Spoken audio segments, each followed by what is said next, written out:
Resumen del Devstream 179. El Dev 179 nos ha enseñado los primeros esbozos de la nueva actualización Sombras de Jade, que viene en junio. Algo más de Warframe 1999 y la TennoCon, y la Actu que viene el 15 de mayo con el volumen 6 de Onda Nocturna. Con motivo de este dev hay 2 alertas activas durante 23 horas con planos de catalizador y reactor Orokin.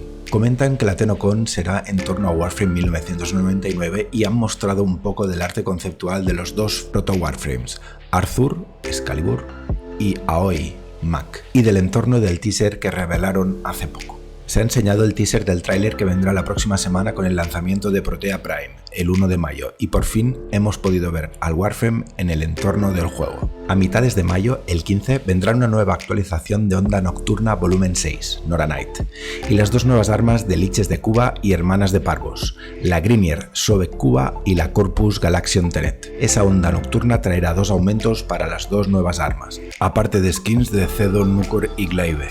¿Puede que por fin venga en el resurgimiento del próximo mes de mayo el Glaive Prime? También lanzan una nueva ronda de Tenogen para Mac, Baruch y Revenant con algunas armas. Por fin hemos visto más del concepto de arte del próximo Warframe Jade, el alter ego de Stalker, según dicen, centrado en support y el debuffo de enemigos, y que vendrá con la nueva actualización Sombras de Jade, que explica un poco más de la historia de Stalker. También han enseñado las armas Signature de Jade, que son las versiones alternativas del Dread, el arco Eversong, el Cantare, la versión del Despair y el Harmony, homólogo del Hate. Pablo ha comentado que, aparte de sus pasivas, llevar las 3 armas equipadas o mediante los otros miembros de la party se podrá obtener algunos buffos extra. Pero no solo se ha visto el arte conceptual de Jade, también de Stalker, con su nave de desembarco el Terror, cuya skin tendremos con la actualización de Sombras de Jade. Cuidado, no es una nueva nave de desembarco. Con las Sombras de Jade también viene una nueva operación, la Belly of the Beast o el Vientre de la Bestia, y las nuevas unidades Eximus, así como Yareli Deluxe. Más detalles en el próximo Dev 180 de mayo. Además, esta Actu trae más Quality of Life o cambios en la calidad de vida, nuevos decretos en Dubiri, el modo Alquimia se añade al circuito, nuevos arcanos y aumentos para Protea,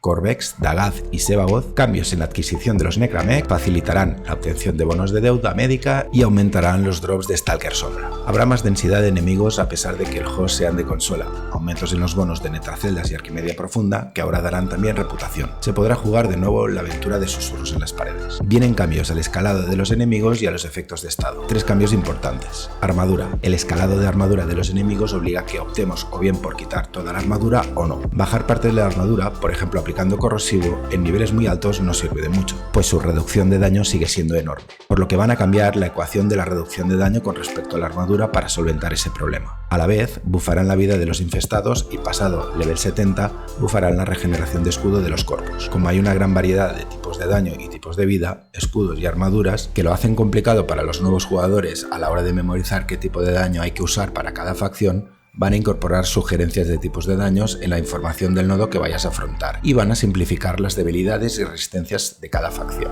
Con respecto a los estados, actualmente el gas apenas se usa por el desconocimiento de los jugadores de lo que hace, según dicen, debido a que visualmente no se ve el resultado, por lo que van a mejorar eso. Con el estado de explosión vendrán grandes cambios que pronto explicarán. También harán cambios al frío y al magnético. En la descripción del vídeo dejo el link del Dev Workshop con los detalles de todo. Respecto a las armas semiautomáticas, se añadirá una función similar a lo que hicieron con el automelee. Añadirán la opción de optar por un modo de disparo más consecutivo o disparar de forma manual dando buffos de daño para este último modo.